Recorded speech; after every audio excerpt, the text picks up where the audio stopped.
வணக்கம், இது உங்கள் தினக்கதிர். எங்கள் சேனலுக்கு வரவேற்கிறோம். சனிக்கிழமை தாக்கல் செய்யப்பட்ட பட்ஜெட்டுக்கு எதிராக அதிமுக, பாஜக, பாமக உள்ளிட்ட எதிர்க்கட்சித் தலைவர்கள் கடும் விமர்சனங்களை எழுப்பினர்.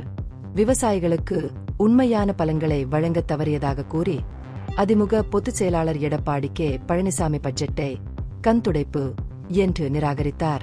விவசாய பட்ஜெட்டை ஏமாற்றும் நாடகம் என்று அவர் முத்திரை குத்தினார். மேலும் பல்வேறு துறைகளிலிருந்து ஏற்கனவே உள்ள திட்டங்களை பொதுமக்களை தவறாக வழிநடத்தும் நோக்கில் ஒரு கொள்கை ஆவணமாக அரசாங்கம் தொகுத்துள்ளதாக குற்றம் சாட்டினார். பாஜக மாநில தலைவர் கே அண்ணாமலையும் பட்ஜெட்டை கண்டித்து இது வெறும் காகித வேலை என்று விவரித்தார். முந்தைய பட்ஜெட் வாக்குறுதிகளை செயல்படுத்த அரசு தவறிவிட்டது என்றும் இந்த ஆண்டு பட்ஜெட்டில் நடைமுறை முயற்சிகள் இல்லாததை விமர்சித்தார்.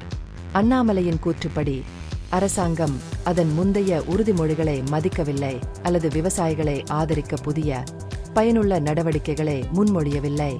விவசாய சமூகத்திற்கு உறுதியான பலன்களை வழங்க தவறும்போது ஆண்டுதோறும் விவசாய பட்ஜெட்டை வழங்குவதன் பின்னணியில் உள்ள நியாயத்தை அண்ணாமலை மேலும் கேள்வி எழுப்பினார்.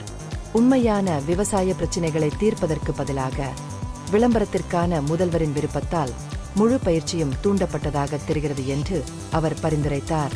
பாஜக தலைவர் அரசாங்கத்தின் அணுகுமுறையில் அதிருப்தியை வெளிப்படுத்தி மேலும் நடைமுறை தீர்வுகளுக்கு அழைப்பு விடுத்தார். இதற்கிடையில் பாமக நிறுவனர் எஸ். ராமதாஸ் சில நேர்மறையான நடவடிக்கைகளை ஒப்புக்கொண்டார். ஆனால் புதிய நீர்ப்பாசன திட்டங்கள் இல்லாதது குறித்து ஏமாற்றத்தை வெளிப்படுத்தினார். சில முயற்சிகள் நன்மை பயக்கும் என்றாலும் நீர் மேலாண்மை மற்றும் நீர்ப்பாசனத்தை மேம்படுத்துவதற்கான புதிய முயற்சிகள் இல்லாதது ஒரு பெரிய கவலையாகவே உள்ளது என்று அவர் சுட்டிக்காட்டினார். விமர்சனங்களுடன் சேர்த்து நெல் மற்றும் கரும்புக்கான குறைந்தபட்ச ஆதரவு விலையை பட்ஜெட்டில் அதிகரிக்க தவறியது குறித்து விசிக எம்எல்ஏ எஸ். பாலாஜி அதிருப்தி தெரிவித்தார். மறுபுறம் தமிழ்நாடு விவசாயி சங்கம் நிலக்கட்டுப்பாடுகள் குறித்து கவலைகளை எழுப்பியது. அவை விவசாயிகளுக்கு வழங்கப்படும் நன்மைகளை மட்டுப்படுத்தும் என்று வாதிட்டது. எதிர்க்கட்சியின் ஒட்டுமொத்த பதில் பட்ஜெட்டை கடுமையாக எதிர்த்ததையும் மேலும் கணிசமான மற்றும் தாக்கத்தை ஏற்படுத்தும் நடவடிக்கைகளுக்கான கோரிக்கைகளையும் சுட்டிக்காட்டியது.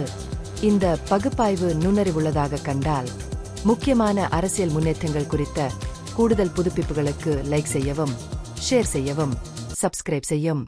இது உங்கள் தினக்கதிர். நன்றி.